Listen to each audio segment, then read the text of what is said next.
कहते हैं, ज्ञान इंसान को अंधकार से प्रकाश की ओर ले जाता है, पर जब इंद्रियां ही मन को बांध लें, तब ज्ञान भी डगमगा जाता है। यह कहानी है आर्षि अद्वैत की, एक ऐसे तपस्वी की, जिसकी परीक्षा खुद उसके गुरु ने ली, यह जानने के लिए क्या कोई वास्तव में अपनी इच्छाओं पर विजय पा सकता है। स्वागत है इंद्रियों का जाल में। एक बार हिमालय की तलहटी में आर्षि अद्वैत का विशाल आश्रम था। वह ज्ञान, ध्यान और आत्म संयम के प्रतीक माने जाते थे। उनके शिष्य दूर दूर से शिक्षा लेने आते। एक दिन वे अपने शिष्यों को उपदेश दे रहे थे। हे शिष्यों, मनुष्य की इंद्रियां बहुत बलवान होती हैं।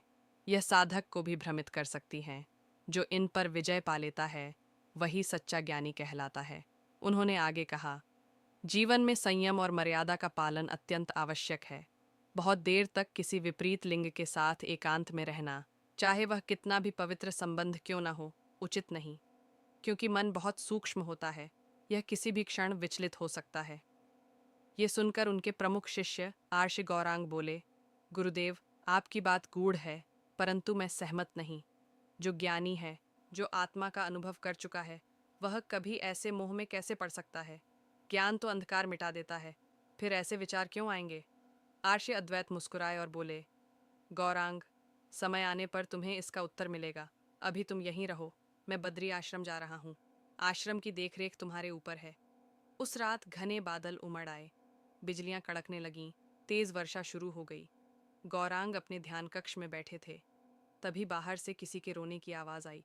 उन्होंने बाहर जाकर देखा, एक लगभग 17 वर्ष की युवती भीगी हुई, कांपती हुई, आंखों में भय लिए खड़ी थी। उसने कहा, प्रभु, मैं दिशा भूल गई हूँ। रात घिर आई है, चारों ओर जानवरों की आवाजें हैं। क्या मैं आज रात यहाँ शरण पा सकती हूँ। गौरांग ने कहा, यह ब्रह्मचारियों का आश्रम है, यहाँ स्त्रियों का प्रवेश वर्जित है। मेरे गुरु ने सख्त आदेश दिए हैं। युवती बोली, मैं स्त्री नहीं, एक शरणार्थी हूँ। मेरी जान को खतरा है। क्या धर्म यही सिखाता है कि डरती हुई आत्मा को ठुकरा दो। गौरांग का मन द्रवित हो गया। उन्होंने कहा, ठीक है, वहाँ बाहर एक छोटी कुटिया है, तुम रात वहीं गुजारो। भीतर से दरवाज़ा बंद कर लो, यहाँ तक कि अगर मैं भी कहूँ तो दरवाज़ा मत खोलना। युवती ने नम्रता से सिर झुकाया और कहा, जैसी आपकी आज्ञा। रात गहराती गई। गौरांग ध्यान में बैठे, पर मन विचलित होने लगा। विचार आने लगे, वह युवती कौन थी, कैसी दिखती होगी, कहाँ से आई होगी। उनका मन बार बार उसी ओर जा रहा था। वह ध्यान से उठे। बाहर वर्षा तेज हो गई थी। बिजली की चमक में उन्हें वहीं झोपड़ी दिखाई दी। अचानक उनके भीतर एक तीव्र आकर्षण जागा। उन्होंने दरवाज़ा खटखटाया। दरवाज़ा खोलो, मैं गौरांग हूँ। अंदर से आवाज़ आई, आपने ही कहा था कि चाहे आप भी कहें मैं दरवाज़ा न खोलूं। परंतु वासना की अग्नि अब भड़क उठी थी।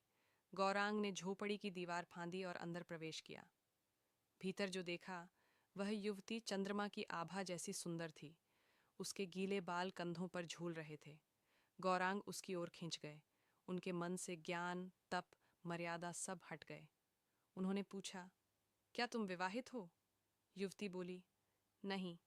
क्या तुम विवाह करोगी। युवती मुस्कुराई और बोली, आप जैसा आर्ष्य कौन नहीं चाहेगा, पर एक शर्त है। नदी के किनारे शिव मंदिर है, मुझे अपनी पीठ पर बिठाकर वहां ले चलो और अपना चेहरा काला करो, क्योंकि मैं चाहती हूँ मेरे पति विनम्र और दीन हों। गौरांग अब विवेक खो चुके थे। उन्होंने मुंह काला किया, युवती को पीठ पर बैठाया और तेज बारिश में चल पड़े नदी की ओर। जैसे ही वे मंदिर पहुंचे, युवती ने जोर से कहा, रुको। और उसी क्षण एक तेज प्रकाश फैला। गौरांग ने आंखें खोलीं। सामने अर्षि अद्वैत खड़े थे।